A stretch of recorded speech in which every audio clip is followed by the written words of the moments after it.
உங்களை தவறான பாதைக்கு இட்டுச் செல்கிறவர் உங்களுடைய நண்பனாக இருக்க முடியாது. தவறென்று தெரிந்தால் உங்கள் தலைமையில் அடித்து வாடா அப்படின்னு கூப்பிட்றது தான் உங்கள் நண்பன். கடைசியாக ஒரு முறை என்று எந்த தவறையும் செய்யாதீர்கள். அது மிக மோசமான விஷயம். உங்களுக்கு தவறென்று தெரிந்த பிறகும் நீங்கள் ஒன்றை தொடர்ச்சியாக நீங்கள் செய்து கொண்டிருந்தால் அது மோசமான. அம்மா பின்னால் நிற்கிறாள், அப்புறமாக பேசலாம் என்று சொல்லுகிற வார்த்தையை உங்களால் சங்கேத வார்த்தைகளால் சொல்லிவிட முடியும். ஒரு எமோஜியில் கன்வே பண்ணிட முடியும். டெக்னாலஜியை வச்சுக்கிட்டு அதை பற்றி தெரியாதவர்களை ஏமாற்றுவதல்ல புத்திசாலித்தனம். டெக்னாலஜி வழியாக அடுத்த கட்டத்துக்கு நகர்வது எப்படி என்பது தான் புத்திசாலித்தனம். சின்ன வேலை கூட சிலருக்கு எரிச்சலாக இருக்கும். ஏன் அப்படின்னா அது அவங்க விருப்பப்பட்டு செய்கிற வேலை கிடையாது. வேண்டாம் வெறுப்பா பிள்ளையை பேத்து காண்டாமிருகன் பேர் வச்ச கதையை ஏதோ ஒரு வாழ்க்கையை கடைசியில் சுமந்துக்கிட்டு காலம் முழுக்க கஷ்டப்பட்டுக்கிட்டே இருக்கக்கூடாது. உங்களுக்கு பிடிச்ச மாதிரி ஒரு வாழ்க்கை நீங்கள் வாழ்கிறப்ப உங்களுக்கு சந்தோஷமாக இருக்கும், ஹாப்பியாக. ஒரு டெக்னாலஜியை கன்சியூமர் ஆளாக இருக்காதீங்க. அடுத்த ஜெனரேஷனாவது வேறு இடத்துக்கு வாங்க. நாங்களாம் தான் அப்படி போயிட்டோம், கோடிங்கிறதே பெருசு நினச்சிட்டு இருந்துட்டோம். ஒரு சோஷியல் மீடியா ப்ரொஃபைல் எனக்கு இருக்குனாவே நமக்கு டெக்னாலஜி தெரிஞ்சிருக்கு நம்ப வச்சுருக்காங்க. ஒரு குறிப்பிட்ட சோஷியல் மீடியாவுக்குள்ளே நீங்களாவே வீடியோவை போஸ்ட் பண்ணக்கூடிய அறிவு வந்துட்டாலே நமக்கு டெக்னாலஜி தெரிஞ்சு நம்ப வச்சுருக்காங்க.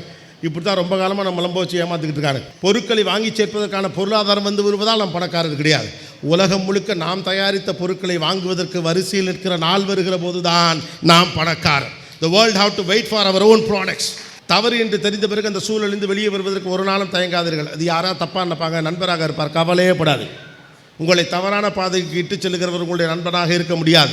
தவறென்று தெரிந்தால் உங்கள் தலைமையில் அடித்து வாடா அப்படின்னு கூப்பிட்றது தான் உங்கள் நண்பன். உங்கள்கிட்ட நல்ல பேர் வாங்க நண்பன் நினைக்கவே மாட்டான். நீங்கள் நல்லா இருந்தால் போதும் தான் நண்பன் நினைப்பான். அதுதான் நட்பு. Choose that kind of friends. ஏன்னா இதுதான் வயசு. உடம்பு சொல்கிறத மனசு கேட்கும், மனசு சொல்கிறத உடம்பு கேட்கக்கூடிய அற்புதமான ஒரு காலகட்டத்தில் நீங்கள் இருக்கிற போது how you going to use energy matters. எல்லாருக்கும் ஒரே மாதிரி எனர்ஜி தான். அணுகுண்டை தயாரிக்கிறவனுக்கு ஒரே அறிவு தான் இருக்குது. அதே அணு சக்தியை உருவாக்குறதுக்கும் அதே மாதிரியான எனர்ஜி தான் தேவைப்படுது. What you going to do that. ஏறக்காலத்தில் ஏறி போகிறதுக்கான துணிச்சலும் தெம்பும் காஃப் மசில்ஸுக்கு இருக்குது.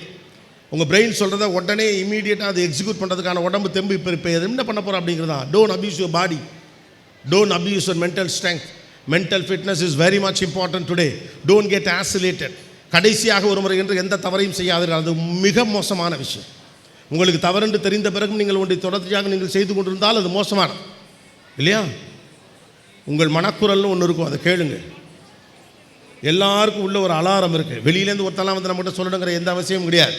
பெரியவர்கள்லாம் வந்து அறிவுரைகள் சொல்லுவதற்கு முன்னதாகவே நாம் வளர்க்கப்பட்டிருக்கக்கூடிய முறையின் அடிப்படையிலிருந்து உங்கள் மனதிலிருந்து ஒரு சத்தம் கேட்கும், இது வேண்டாம், இந்த இடம் உனக்கு உகந்ததில்லை, உன் அறிவுக்கும் புத்திக்கும் இந்த இடம் சரியில்லை என்று உங்கள் மனதில் ஒரு அலாரம் அடிக்கிற போதே புரிந்து கொள்ளுங்கள். அந்த இடத்திலிருந்து நீங்கள் நகர்ந்து விட வேண்டும். அந்த செயலை நீங்கள் செய்துவிடக்கூடாது. இன்னொரு முறை, லாஸ்ட்டாக ஒரு முறை ஃப்ரெண்டுக்காக, இந்த சூழலுக்காக இருந்துட்டு போகட்டும், இப்படி உங்களை நீங்கள் சமாதானப்படுத்தி தொடர்ச்சியாக சொல்லிகிட்டே இருந்தீங்கன்னா அந்த மணி அடிக்கிறது ஒரு நாளில் நின்றும். இவனுக்கு எவ்வளோ தடவை நான் மணி அடிக்கிறது, முட்டாப்பே போடா அப்படின்ட்டு போயிடும். மனதின் குரலை கேட்குற மனிதர்கள் ஜெயித்து விடுகிறார்கள். there is an alarm inside. உங்களுடைய இன்னர் சென்ஸுக்கு அவ்வளோ வேல்யூ. உங்கள் மூளையும் உங்கள் மனதும் அறிந்திருப்பதை விட யார் அறிய போகிறாங்க. இன்னும் சொல்லப்போனால் இன்றைக்கி இருக்கக்கூடிய காலகட்டத்தில் ஏமாத்துறது ரொம்ப ஈஸி. ஆனால் அதில் எக்ஸைட் ஆகாதீங்க. பெரியவங்களை ஏமாற்றலாம் ரொம்ப ஈஸி. முன்னாலாம் இந்த ஊர் இப்போ ஒரு 40 வயசில் இருக்கவங்களுக்குலாம் பெரியவங்களை ஏமாற்றலாம் இப்போ கஷ்டம். அவங்க தப்பு தட்டாக எதாவது பண்ணால் ஊரை தாண்டி எங்கேயாவது போனால் அங்கே போனால் ஒரு சித்தப்பான பேர் செவிலில் அடித்து வீட்டுக்கு கூட்டியாந்துருவாங்க. இப்போலாம் அப்படிலாம் கிடையாது. You can do what ever you want. உங்கள் பின்னால் யாருமே எல்லாம் கண்காணிகள்லாம் பார்க்க முடியாது. நீங்கள் அனுப்புகிற எமோஜிக்கு என்ன அர்த்தம்னு கூட இங்கே இருக்க உங்களுக்கு தெரியாது. ஃபயர் அனுப்புனா என்ன அர்த்தம், டங் அவுட்டு போட்டால் என்ன அர்த்தம், பவுட்டு போட்டால் என்ன அர்த்தம்லாம் யாருக்கும் தெரியாது. உங்கள் சங்கேத மொழிகளை புரிந்து கொள்ளக்கூடிய அளவுக்கு முந்தைய தலைமுறைக்கு எந்த விதமான புத்திசாலித்தனமும் கிடையாது. உங்களுடைய குணாம்சத்தையும் உங்களுடைய கேரக்டரையும் நீங்கள் தான் டிசைட் பண்ணிக்கணும். You have to be a grown adult to understand what kind of a character that you need to follow. அப்போ எல்லாமே உங்கள் கண்ட்ரோலில் தான் இருக்குது. இந்த டெக்னாலஜி உங்கள் கையில் இருக்கிற காரணத்தில் அதை வச்சுக்கிட்டு பெரியவங்களை ஏமாத்துறதெல்லாம் வித்தே நீங்கள் நினச்சிக்கிட்டலாம் இருக்காதீங்க. இன்னசென்ட் பீப்புள், அவங்களுக்கு என்ன தெரிய போகுது. அம்மா பின்னால் நிற்கிறாள், அப்புறமாக பேசலாம் என்று சொல்லுகிற வார்த்தையை உங்களால் சங்கேத வார்த்தைகளால் சொல்லிவிட முடியும்.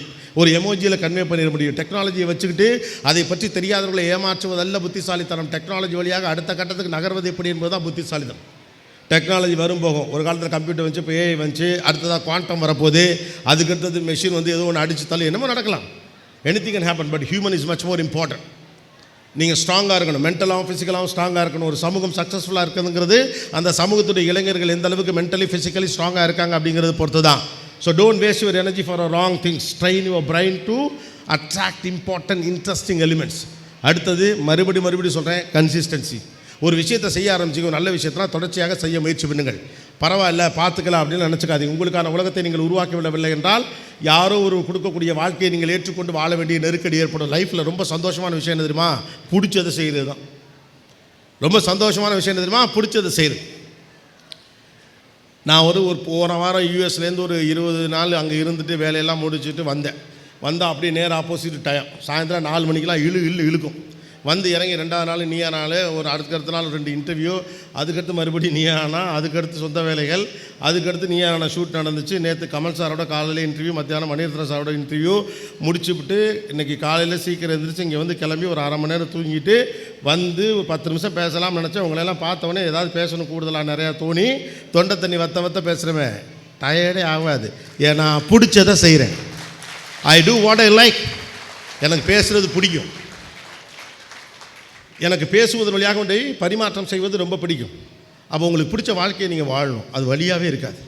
சின்ன வேலை கூட சிலருக்கு எரிச்சலாக இருக்கும். ஏன் அப்படின்னா அது அவங்க விருப்பப்பட்டு செய்கிற வேலை கிடையாது.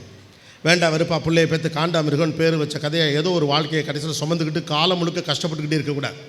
உங்களுக்கு பிடிச்ச மாதிரி ஒரு வாழ்க்கையை நீங்கள் வாழ்கிறப்போ உங்களுக்கு சந்தோஷமாக இருக்கும், ஹாப்பியாக இருக்கும். எல்லோரும் நண்பர்களாக கேட்பாங்க, நீ எப்படா இவ்வளோ ட்ராவல் பண்ணுறேன்னு. எனக்கு ஒன்றுமே தோணாது. நான் ஒன்றும் ஃபுல்லாக ட்ராவல் பண்ணுற மாதிரிலாம் எனக்கு ஒன்றும் தெரியல. இப்போ வந்தப்போ விஜய் கூட கேட்டாப்புல, பயங்கர ட்ராவல் இருக்குமே, எப்படி மேனேஜ் பண்ணுறீங்கன்னு. I like it, so I am doing it. லைஃப்பில் உங்களுக்கு பிடிச்சது நீங்கள் பண்ணனா, உங்களுக்கு பிடிச்ச மாதிரி ஒரு வாழ்க்கை அமையணும். அதை நீங்கள் தான் உருவாக்கிக்கணும். உங்கள் கையில் கொண்டாந்து ரெட் கார்பெட்டாக யாருமே கொடுக்க மாட்டாங்க. பின்னால் உட்காந்து யோசிக்காதீங்க. லைஃபோட மோஸ்ட் வேர்ஸ்ட் திங்கிறது மாதிரி ரெக்ரெட் பண்ணுறது தான். அப்போது அதை செய்திருக்கலாமே, இப்போது இதை செய்திருக்கலாமே என்ற எண்ணம் இல்லாமல் வாழுகிற ஒரு மனிதன் ஆசீர்வதிக்கப்பட்ட மனிதன். Construct your own world on your strength and quality and character. நீங்கள் உங்களுக்கு பிடிச்ச மாதிரி ஒரு லைஃப்பை உருவாக்கிக்கலைன்னா யாரோ ஒருத்தன் கொடுப்பான். காலையில் 6 மணிக்கு எழுந்திரிச்சு 7 மணிக்கு கிளம்பி 8 மணிக்கு போயிட்டு 12 மணிக்கு வா, கையால் எழுதிக்கிட்டே இரு, ஏதோ ஒன்று உங்களுக்கு பிடிக்காத கூட கொடுப்பாங்க. Build your world and it is easy today. We have a lot of a technology and my personal appeal to you people is don't just be a consumer. ஒரு டெக்னாலஜியை கன்சியூமர் ஆளாக இருக்காதீங்க. அடுத்த ஜெனரேஷனாவது வேறு இடத்துக்கு வாங்க. நாங்களாம் தான் அப்படி போயிட்டோம். கோடிங் எழுதுறதே பெருசு நினச்சிட்டு இருந்துட்டோம். சாஃப்ட்வேர் ப்ரொஃபஷனில் அடுத்த கட்டத்துக்கு போக வேண்டிய ஒரு பஸ்ஸை நம்மளுடைய அண்ணன்கள்லாம் ட்ரை பண்ணிக்கிட்டே இருக்காங்க. உங்களுக்கு முந்தைய தலைமுறை இதை விட ஏழ்மையில் இருந்தது. அவர்கள் போராடி நம்மளை அடுத்த கட்டத்துக்கு கொண்டாந்து தம்பி தங்கச்சிங்கெல்லாம் இந்த இடத்துக்கு தூக்காந்து வச்சுருக்கானுங்க. நீங்கள் எடுத்து பண்ண வேண்டியது உருவாக்க வேண்டியது தான். நம்ம எல்லோரும் எப்படி ஏமாற்றி வச்சுருக்காங்கன்னா, ஒரு பொருளை வாங்குவதற்கான பொருளாதாரம் இருந்தாலே நம்ம பணக்காரன் நம்ம நம்ப வச்சுருக்கான். ஒரு சோஷியல் மீடியாவில் போஸ்ட் போட்டு 10 லைக் வந்தாலே நம்மளுக்கெல்லாம் டெக்னாலஜி தெரிஞ்சிருச்சு நம்ம நம்ப வச்சுருக்காங்க. ஒரு சோஷியல் மீடியா ப்ரொஃபைல் எனக்கு இருக்குனாவே நமக்கு டெக்னாலஜி தெரிஞ்சிருக்கு நம்ப வச்சுருக்காங்க. ஒரு குறிப்பிட்ட சோஷியல் மீடியாவுக்குள்ளே நீங்களாவே வீடியோவை போஸ்ட் பண்ணக்கூடிய அறிவு வந்துட்டாலே நமக்கு டெக்னாலஜி தெரிஞ்சு நம்ப வச்சுருக்காங்க. இப்படி தான் ரொம்ப காலமாக நம்ம நம்ப வச்சு ஏமாற்றிக்கிட்டு இருக்காங்க.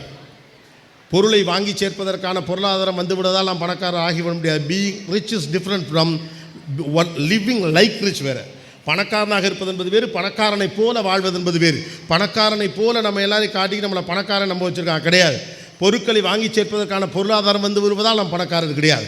உலகம் முழுக்க நாம் தயாரித்த பொருட்களை வாங்குவதற்கு வரிசையில் நிற்கிற நாள் வருகிற போது தான் நாம் பணக்காரர். The world have to wait for our own products.